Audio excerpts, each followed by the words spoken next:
Hi and welcome to this short video on 10 lessons to help you get started in instructional design. Are you new to instructional design? Don't know how to start with an instructional design career? However, when starting your career in instructional design, you will find several resources on the internet. It is easy to get overwhelmed by these resources. But not to worry. In this short video, you will learn the 10 lessons that will help you to get started in instructional design.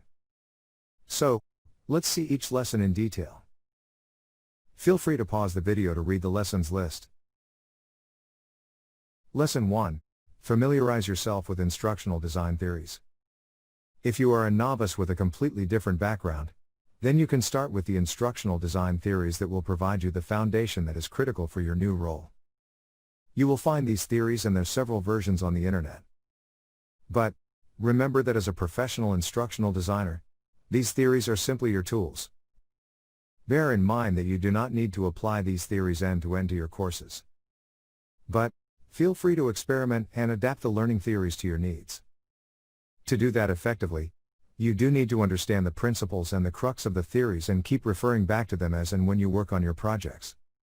When you become familiar with these theories, you can confidently apply them when developing your courses.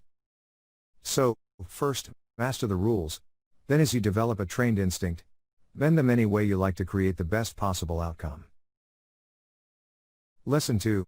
Be a learner first, a designer later. To be a good designer, learn to put yourself in the learner's shoes every step of the way. As a learner, analyze the course for the following criteria. Cognitive load during the session. How easy or difficult it is to follow along as a learner. Specific content you found easy or difficult. Was it because of the nature of the content or the way it was designed and presented? Topics you found easy or difficult to grasp. If difficult, was the content out of scope? Was there a content gap? If easy, was it not challenging enough? Level of interest. Were there any distracting or tedious elements? What did you like or dislike about the course? Then as a designer, list solutions to overcome the negatives. If you find only positives in the course, find out what made the course so. Otherwise, focus on what could have been done to make the course better. What would you do differently? Aspects to consider here are the overall theme and flow of the course, the level of engagement elements used and the ID theories followed and how they helped. Lesson 3. Understand how raw content was transformed into the final output. After you view the course, track back upstream to get a sense of how the product evolved. As an instructional designer, you need to develop a blueprint for this product. Therefore, consider what were the elements that went into developing this course. Get hold of the design documents and storyboards for the courses you viewed as a learner and observe the flow and structure of the topics, the way audio and visual elements are made to sync, and even the development notes to the graphics team. As a best practice, compare how everything looks in the final course to how it was scripted and designed in the storyboard. Again, focus on the storyboard and look for the following elements. How raw content is broken down to make it easy to grasp for the learner. How the audio is used to support what is on screen. How images, interactivities, etc., are created to keep the learner engaged.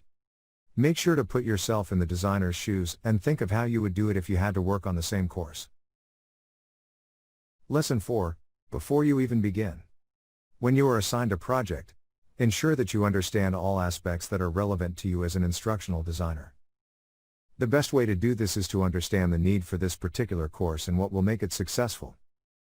Only when you have all the background information about a project, will you be able to develop something that will add value for the learners. Keep in mind that your lead may forget to share some information around the project during the session.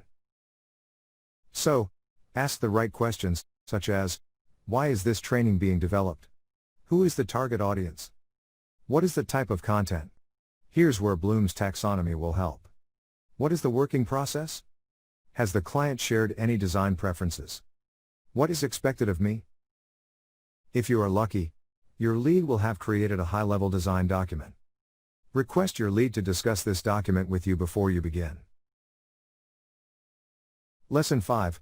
Allow considerable time for analysis. The first step to being a good ID is to understand your audience, their learning needs, and the business goals of the course. Ensure to review and examine all these things and evaluate whether the course has any specific business needs. Usually, the SME will share a great deal of unorganized content. It is your job to make sense of and organize the content, keeping in mind the course topic. When dealing with content, follow these best practices. Mark the content gaps and note down your questions. Get answers to those questions from your lead or SME. Get a clear idea of how the content fits into the design document. Collect the content to be included in one document. Discuss any design changes you think will add value to the course with your lead. To summarize, make sure to add your value and your instructional design knowledge when developing courses. Lesson 6. Refer to project or client-specific guidelines. Every project will have specific guidelines within which you have the freedom to create or design your training. These guidelines are in place to maintain consistency across courses under a project. Refer to them when you are writing your storyboard. These guidelines are typically your organization's instructions regarding writing styles for objectives, instruction texts, feedback style for assessments, and so on. Lesson 7. Be up to date with emerging trends in education. Apart from understanding traditional theories, read blogs and articles written by industry experts to learn new trends in design approaches. You'll find several exciting design tips and resources that are easy to apply. For example, if you are creating a scenario-based course, you'll find plenty of tips online to help you make your scenarios more appealing and relevant. This is a great place to induce some innovation and creativity to liven up your content.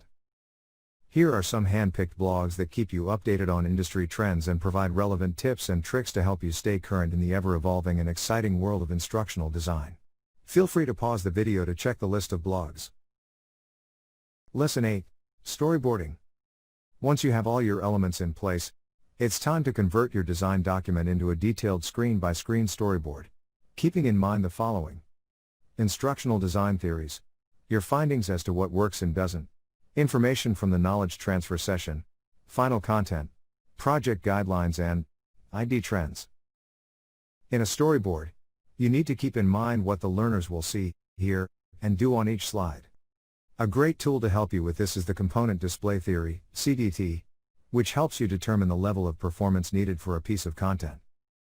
Lastly, when writing your script, make sure to use simple language, and avoid jargon. Again, you will find many online resources on writing skills, but a general rule of thumb is to write as you would speak. Lesson 9. Project Management. In the modern workplace, your work as an instructional designer does not end with course completion. You must track how you complete your courses and communicate effectively with key stakeholders who have a say in the training development process. Hence, adhere to project management best practices that allow you to complete your work in a planned and organized manner. Good project management lays down a template for success that is repeatable across courses that you will design and develop as an instructional designer. Lesson 10. Perform quality checks. Quality is a mindset and must be demonstrated with every action, not merely tested and controlled at periodical checkpoints. Quality is not about being perfect. It's about delivering what is required from a training, and on time. Quality is measured. It can be quantified. Quality is alignment with the standards set by your organization, client, or learners. As an instructional designer, always ensure that you deliver quality work. Don't deliver or design a training that you will not attend if someone else taught it to you. Instructional design is a mindset. Instructional design guidelines, theories, and strategies are available in plenty and varied forms. For a novice it could be overwhelming.